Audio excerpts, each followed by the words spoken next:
కోడళ్ళు కడవల్లో వెన్న దాచుకునేవారు. కృష్ణుడు ఎక్కడొస్తాడో అని. కృష్ణుడు ఏం చేశాడంటే రానే వచ్చాడు, ఓ రాత్రి వచ్చాడు, శుభ్రంగా వెన్నంతా తినేశాడు. వెళ్ళిపోయే ముందు కొంచెం వెన్న కోడలు మూతికి రాసి వెళ్ళిపోయాడు. అత్తగారు పొద్దున్న లేచి కడవ దగ్గరికి వెళ్ళింది. కడవలన్నీ ఖాళీ. కోడల్ని లేపడానికి వచ్చింది. మూతి మీద వెన్న ఉంది. ఆశిముత్సా రాత్రి నేను పడుకున్న తర్వాత వెన్నంతా తినేశావా అని ఆ కోడల్ని పట్టు కొట్టింది. పిల్లలకి పాలు లేకుండా చేసేసాడమ్మా, సాయంకాలం అయ్యేటప్పటికి ఎక్కడి నుంచి వచ్చాడో దూడలన్నీ వదిలేశాడు, రావుల దగ్గర పాలన్నీ తాగేశాయి, మా పిల్లలు ఏడుస్తున్నారని కొంతమంది గోపకాంతలు వచ్చి చెప్పారు. కృష్ణుడు ఇంటికి వెళ్ళాడు. ఆ అత్త కోడలు ఉట్టి దొరికితే తాగేస్తాడని చెప్పి ఉట్టి కింద ఉంటే ప్రమాదం అని చెప్పి పైన కట్టేశాడు. తీసుకెళ్లేదో చిక్కంలో పెట్టి పైన కట్టారు. రానే వచ్చాడు, చూశాడు. ఓహో, ఈ అత్తా కోడలు పైకి కట్టారా ఎలా అనుకున్నాడు. పీటలు రోళ్లు అన్ని తీసుకొచ్చాడు, అక్కడ వేసాడు, వాటి మీద ఎక్కాడు. ఇలా చెయ్యి పెడదామని చూశాడు, అందలేదు. పీటలు రోళ్లు వేసుకున్న అందనంత పైకి పెట్టేశారా, వీళ్ళ పని చెప్పాలనుకున్నాడు. ఓ రాయి ఒకటి తీసి కిందకి అన్నం పెట్టాడు. చక్కగా పైనుంచి కారిపోతుంది. హాయిగా అందరూ చీరలు పట్టి తాగారు, వెళ్ళిపోయారు. ఒక చోట ఒక అత్తా కోడలు అంతకన్నా చాలా తెలివైన వాళ్ళు. ఇలా వచ్చి ఎక్కడో ఉట్టి కట్టి పెట్టినా తాగేస్తున్నాడని వాళ్ళు ఏం చేశారంటే కుండ చుట్టూ గంటలు కట్టారు. వచ్చి ముట్టుకున్నాడో గంటలు మోగుతాయి, అప్పుడు పట్టుకోవచ్చు అనుకున్నాడు. ఆయన ఏం చేశాడు, పీట వేసుకున్నాడు, రోడ్లు వేసుకున్నాడు, పిల్లల్ని ఎక్కించాడు, ఆ వీపులు ఎక్కాడు, దగ్గరికి వెళ్ళాడు. ఎలా ముట్టుకోవడం, ముట్టుకుంటే గంటలు మోగుతాయి. ఓ గంటలలారా మీరు మ్రోగకుడు అని అవి విన్నాయి. చక్కగా వెన్న తీశాడు, పిల్లలందరికీ పెట్టాడు. ముందు వాళ్ళకి పెడితే కానీ తను తిండవు. అందరికీ అందిందా, అందింది. ఇప్పుడు ఆఖరణ తను తీసుకుని ఇలా నోటి దగ్గర పెట్టుకున్నాడు. గంటల కనకన మోగి. అరే మిమ్మల్ని మోగద్దన్నాను కదా, ఎందుకు మోగారన్నాయి. ఏం చెప్పమంటావు పరమేశ్వర, వాళ్ళకి పెడితే ఊరుకున్నా, నువ్వు నోట్లో పెట్టుకుంటే నైవేద్యం అలవాటు గంట మోగడం, అందుకని మోగేశాను.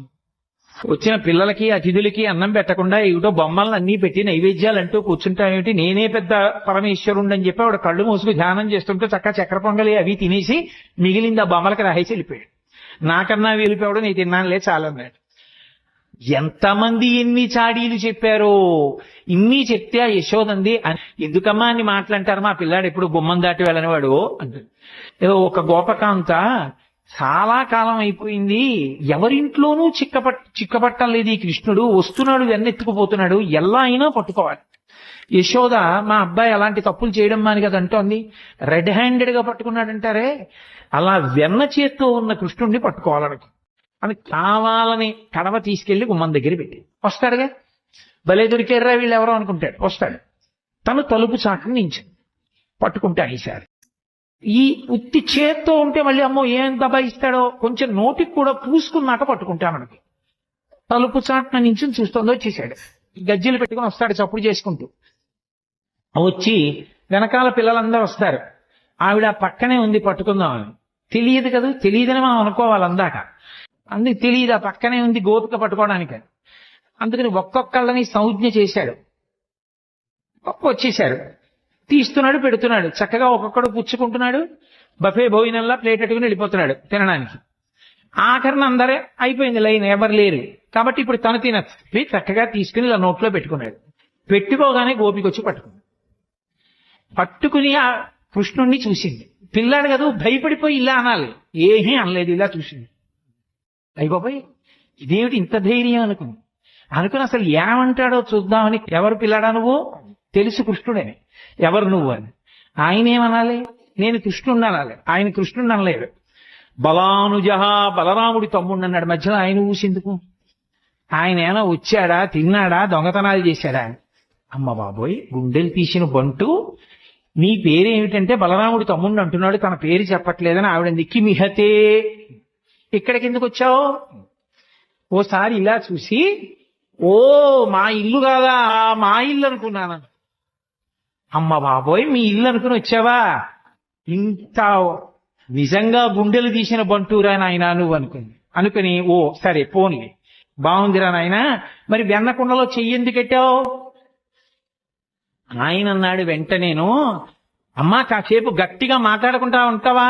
ఎందుకమ్మా అంత గట్టిగా ఊరికే ఏంటి వెన్న కుండలో చెయ్యెట్టావు, ఇక్కడికి ఎందుకు వచ్చావు అని అరుస్తానంటే, మా ఆవు దూడ ఒకటి తప్పిపోయింది, వెన్నకుండలో ఉందేమో అని వెతుకుతున్నాను, అరిస్తే పారిపోతుంది దూడను. వెన్నకుండలో దూడ దూరిందా, చెయ్యి పెట్టి వెతుకుతున్నావా, దూడ పారిపోతుందా అని తెల్లబోయి ఆవిడ చెయ్యి వదిలేసింది, పారిపోయింది. నిద్రపోతున్నటువంటి ఆ చిన్ని కృష్ణుడి దగ్గరికి వెళ్ళి యశోదాదేవి కథ చెప్తోంది. రాముడు అనేటటువంటి రాజు ఉండేవాడు అంది. ఓం ఓ అన్నాడు. పడుకుంటున్నాడు కదా పిల్లాడు అని ఏదో కథ చెప్పాలి. ఆయన కథే, పాపం ఆయన కథేనా ఆవిడికి ఏం తెలుసు, అందుకని చెప్తోంది. తండ్రి అయినటువంటి దశరథ మహారాజు గారు కైకమ్మకి ఇచ్చినటువంటి వరాన్ని సత్యం చేయడం కోసం 14 సంవత్సరములు అరణ్యవాసం చేయడం కోసం తమ్ముడైన లక్ష్మణస్వామితో భార్య సీతమ్మతో కలిసి రామచంద్రమూర్తి అరణ్యవాసానికి వెళ్ళినప్పుడు ఆ జనస్థానంలో సీతమ్మ తల్లిని రావణాసురుడనేటటువంటి రాక్షసుడు అపహరించాడు అంది. ఇప్పుడు ఓ అనలేదు, లక్ష్మణ ధనసు పట్రా ఇలా అన్నాడు. హడిలిపోయింది కథ చెప్తున్న యశోద. ఎందుకని? ఆయన కథే కదూ. సీతమ్మని రావణుడు అపహరించాడని వినేటప్పటికే బాలకృష్ణుడిగా ఉన్న రాముడిగా తాదాత్మ్యత చెందాడు. లక్ష్మణ ఎక్కడరా నా ధనస్సో అన్నట్టు హడిలిపోయిందిట యశోద. ఎక్కడో ఆడుకుంటున్నాడు కృష్ణుడు, ఆ పెరుగు చిలుకుతోంది యశోద. ఆ చల్ల చేస్తున్నటువంటి యశోద దగ్గరికి వచ్చి పరిగెత్తుకొచ్చి అమ్మ అమ్మ నాకు పాలిస్తావా, ఇవ్వ ఆకలేసేస్తోందని కవ్వం పట్టుకున్నాడు. యశోద చల్ల చిలకడం ఆపేసి, చల్ల చిలకడం ఆపేయగాని సంతోషించాడు. అమ్మ పాలిస్తుంది. గబగబా వచ్చింది, ఒళ్ళో కూర్చోబెట్టుకుంది, పాలిస్తోంది. ఇంతలో పొయ్యి మీద పెట్టిన పాలు పొంగిపోతున్నాయి.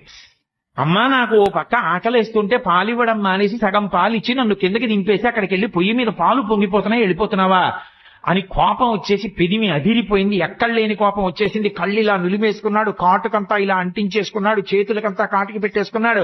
అమ్మ నాకు కడుపు నిండా పాలు ఇవ్వలేదన్నాడు. అక్కడ ఉన్న రాయి ఒకటి తీశాడు, ఆ చల్ల చేస్తున్న కుండకేసి కొట్టాడు. కుండ బద్దలైపోయింది. ఆ పాలని మజ్జిగంతా కిందకు వచ్చేసింది.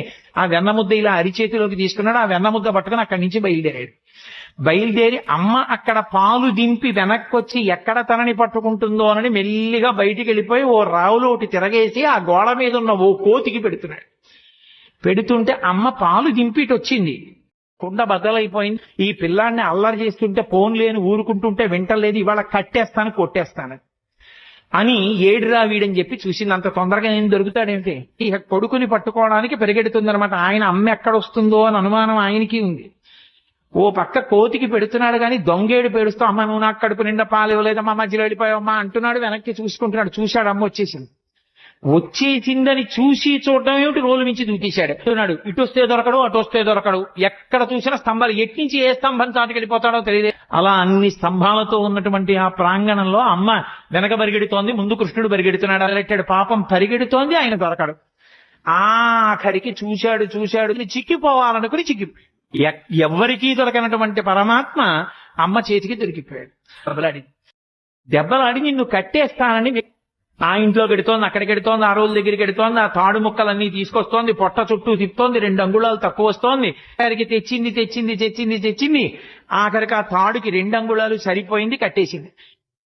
పసిపిల్లలకి స్నానం చేయిస్తే ఎలా చేయిస్తారో అలా వృద్ధ గోపకాంతలు వచ్చి ఆ పిల్లాన్ని ఇలా కాళ్ళు ఇటువైపు పక్కకి తల కిందకి ఉండేటట్టుగా పడుకోబెట్టి ఒళ్ళంతా నూనె రాసి వెనక్కి తిప్పి బోర్లా పడుకోబెట్టి ఆ వీపుకంతా నూనె రాసి ఆయన్ని ఒళ్ళంతా పసుపు రాసేసి ఇలా పైకి తీసి కూర్చోబెట్టి పిల్లాడు తల నిలబెట్టడం చేతకాక ఇలా అంటుంటే తల వెనకాల ఇలా పట్టుకుని ముందు ఇలా చేయి పెట్టమని ఉక్కిరి బిక్కిరి అయిపోతాడని తల మించి గోరువెచ్చటి నీళ్లు పోసేస్తుంటే అంటూ బొత్స అక్కడిస్తూ ఆయన స్నానం చేసిన తర్వాత ఆ నీళ్లు ఇలా చుట్టూ తిప్పి నీకు శ్రీరామరక్ష 1000 ఏళ్ల ఆయుష్ 1000 ఏళ్లు ఐశ్వర్యంతో ఉండాలి గోపకాంత ఆశీర్వచనం చేస్తోంది. ఎవరికి?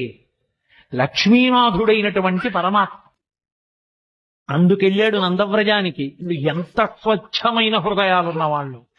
ప్రతిరోజు సాయంకాలం అయ్యేటప్పటికి ఆ ఆవుల్ని దూడల్ని కొన్ని వేల దూడల్ని తరుముకొస్తూ వాటన్నిటికీ పేర్లు పెట్టేవాడు. సే లక్ష్మి, అంబ, కళ్యాణి, సరస్వతి, పార్వతి, మీ అందరిగో వీళ్ళ ఇంట్లోకి వెళ్ళిపోండి అనేవాడు. ఆవులన్నీ వీళ్ళ ఇంట్లోకి వెళ్ళిపోయి ఆ గోపకాంతలందరికీ చిన్ని కృష్ణుడిని చూస్తే సంతోషం. కృష్ణ ఈ పార్వతి అస్సలు మాట వింటలేదు, కొంచెం కట్టేసి వెళ్ళిపోదు అనేవాడు. అంటే ఆ ఆవు పలు పట్టుకుని ఇలా గట్టిగా లాగుతుంటే డొక్కలు అక్కలించి పోయి ఉరప్పంజరం బయటికి వస్తే ఆ ఆవు నిగడదని నించుని ఆఖరికి ముందుకి గబుక్కును వదిలేస్తే కింద పడిపోయిన కృష్ణుడు మళ్ళీ లేచి ఆ పలుపు పట్టుకుని వెళ్ళి కట్టేస్తుంటే ఆ గోపకాంతలు నవ్వేవారట. అసలు కృష్ణలీలలో అద్భుతం ఏంటంటే పుట్టిన పిల్లాడికి నీళ్లు పోసి వాళ్ళు తీసుకెళ్లి 11వ రోజున ఉయ్యాల్లో వేశారు.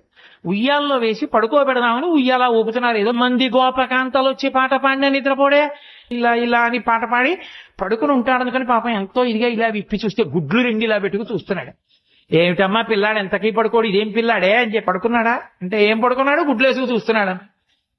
ఏం చేసినా పడుకోడు, ఇదెక్కడ పిల్లాడని ఆఖరికి యశోదాదేవి వచ్చి తల్లికి ఆఖరికి పెద్ద బ్రహ్మాస్త్రం ఏంటంటే బోర్లా పడుకోబెట్టేసి వీపు మీద ఇలా ఇలా ఇలా ఇలా కొట్టేస్తుంది. ఆ తొడ ఊపుతుంది, కొడుతోంది.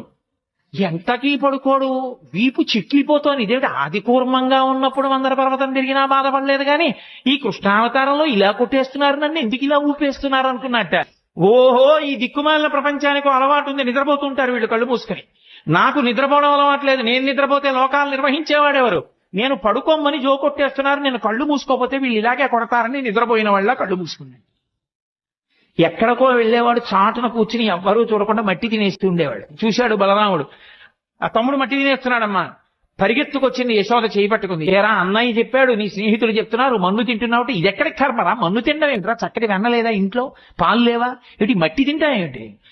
అంతే ఇలా చూశాడు, అన్నయ్య వంక నేరం చెప్పాడని. స్నేహితుల వంక చూశాడు, అమ్మిలా చేయి పట్టుకుని మోకాళ్ళ మీద కూర్చుంది, ఎక్కడికి తప్పించుకోలేడు.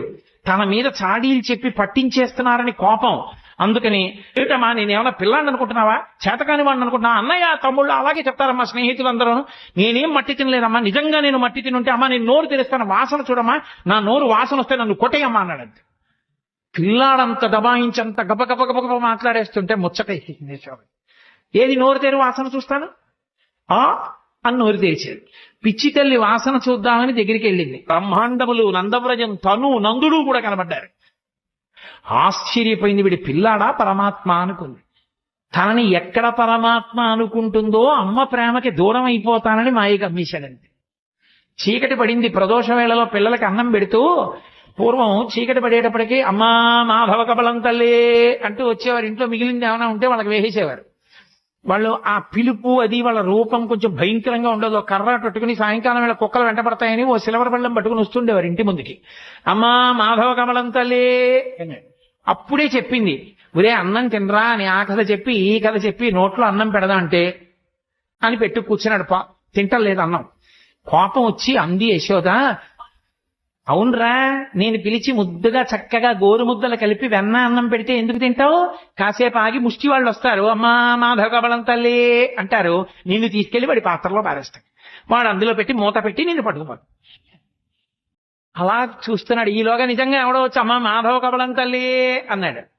ఏదో పట్టుకెళ్లి వేద్దామని పాప వాడు అటు తిరిగింది. వెనక నుంచి వచ్చి అమ్మని గట్టిగా పట్టేసుకుని రెండు కాళ్ళ మధ్యలో తలపెట్టేసి అమ్మా అమ్మ నన్ను వేసేయకమ్మా మాధవ కబలం తల్లి అంటూ వచ్చిన బిచ్చగాడికి వేసేయకమ్మా అన్నాడు.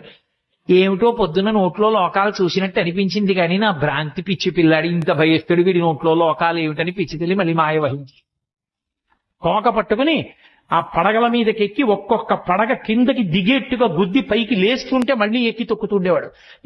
అద్భుతమైనటువంటి తాండవం ఆ కాళీయుడి పడగల మీద. ఎన్ని లీలలు, ఒకటా రెండా, ఎన్ని లీలలు చేశాడో మహానుభావుడు.